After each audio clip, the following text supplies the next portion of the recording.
Hello, everyone. My name is Ashton, and I'm a placement student at FASS for a safer space. And this is episode 3 of my self help skills and advice for social work students and practitioners, and just anyone in general.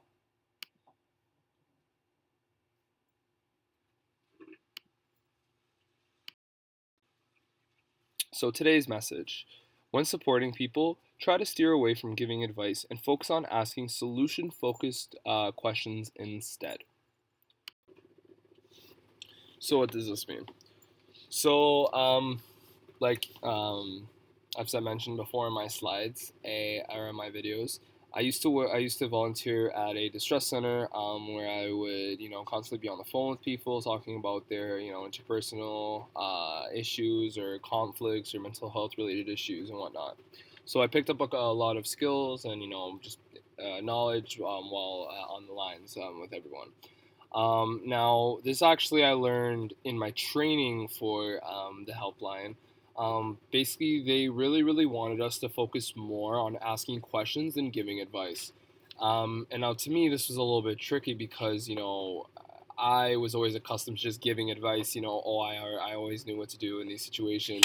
I'm just going to tell people what I would do, and then it would help them. The reality is that, and again, this took me a kind of a while to realize, but me giving advice for someone is basically me dictating what someone should do, in my opinion. Now, again, we got to really think about this from their perspective. The advice that I'm giving is advice that I think would help me if I was in their situation. But the reality is that I'm not them.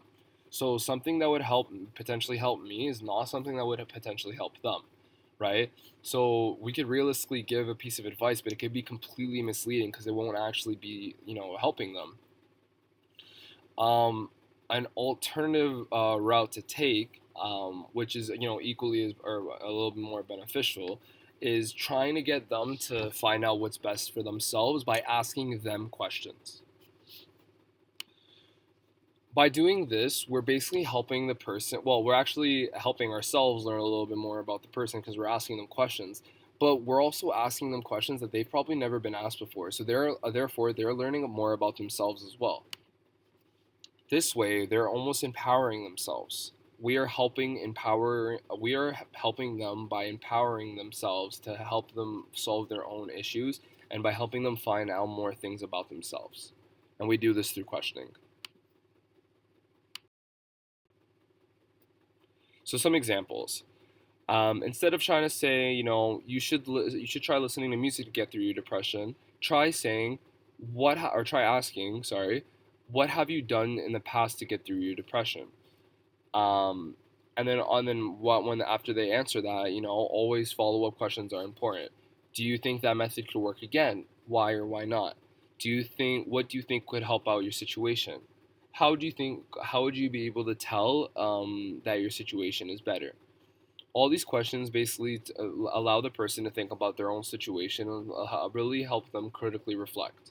Because that's what these questions do. They help individuals critically reflect, which in turns help them, get through their own situation.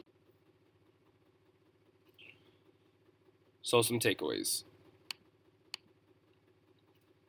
Questions allow you to learn about someone. They also help someone learn about themselves too. And it can be more empowering than giving advice. Because remember, giving advice is not always useful. It could actually kind of be harmful in some certain situations. And remember, when it comes to asking questions, try to focus the questions on solutions and the positive aspects. If we focus too much on the negatives, and it could really cause someone to kind of be obsessive over those negatives and could kind of have them only think about those negatives.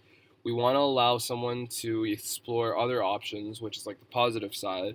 So we have to ask questions that revolve around the solutions, the positives, what they can do to help themselves, what they can do to have a better situation, stuff like that, rather than asking, how bad is the depression? Has the depression ever been this bad before? What did the depression look like when it was at its worst?